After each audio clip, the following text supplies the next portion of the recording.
This may well be a replica, as the term inspired by is more than a little tame.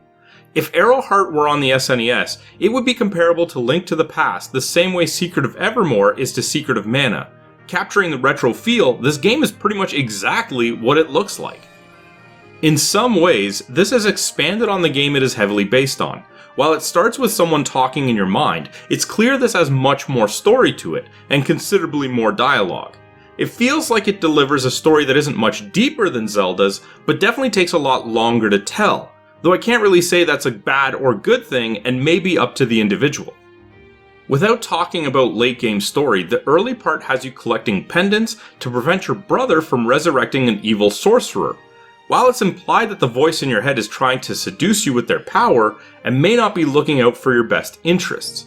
There are several other characters, a war with some bigotry attached, draft dodgers, a love story, and your grandpa goes missing, though these are very much on the side and are largely ignored throughout the main story, which has you going through 5 dungeons on the map initially. But yes, that does basically mean the story's about stopping an ancient evil sorcerer from being brought back to life by collecting pendants.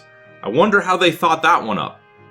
In combat, you have a sword and a shield, the latter of which is actively used for projectiles, which are a regular threat in the game between foes and traps. You also have the ability to cycle easily between your items, which include bombs, bow and arrows, and your magic staff. Unfortunately, while there's a left and right cycle for these abilities, you still have to go to your menu to cycle through your spells, and it feels like one of the cycling buttons should have been used for your spell types, as they include utility spells used for dungeon traversal, such as one which behaves like a grappling hook. As well, there's a dodge roll for both combat and for crossing small holes.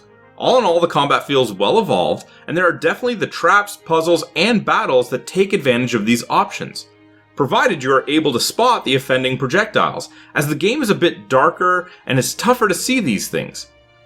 While the game being either easy or challenging will be up to the player, compared to Zelda, I think this is a pretty objective spike up in difficulty, as hitboxes seem a bit bigger than models, foes tend to be more numerous and faster, and perhaps most important, objects like bushes tend to drop only angry wasps and never hearts, and foes rarely drop items too. Health in particular being nowhere near as generous is extremely noticeable, and attrition in dungeons is far more of a threat. Visually, this feels like a knockoff.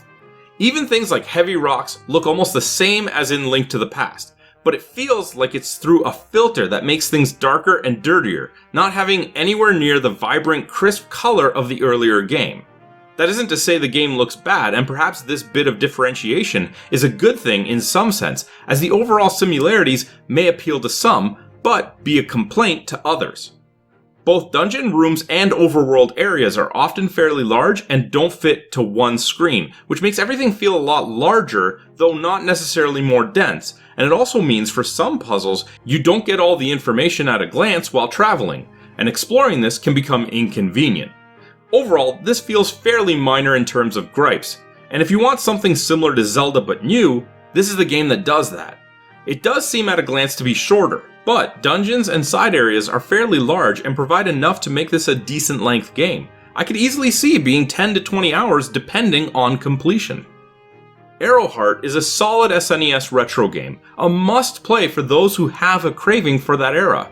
Tougher, with a bit more story and with much less light, most of the differences will appeal based on individual taste, and most areas that differ might be worse or better depending on the player.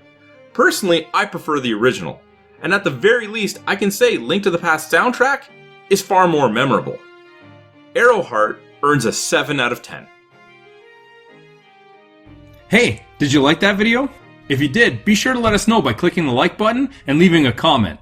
If you want to be first in line for any new content, be sure to subscribe to our channel and then hit up our Facebook page. The link's in the description below to see what's coming up next.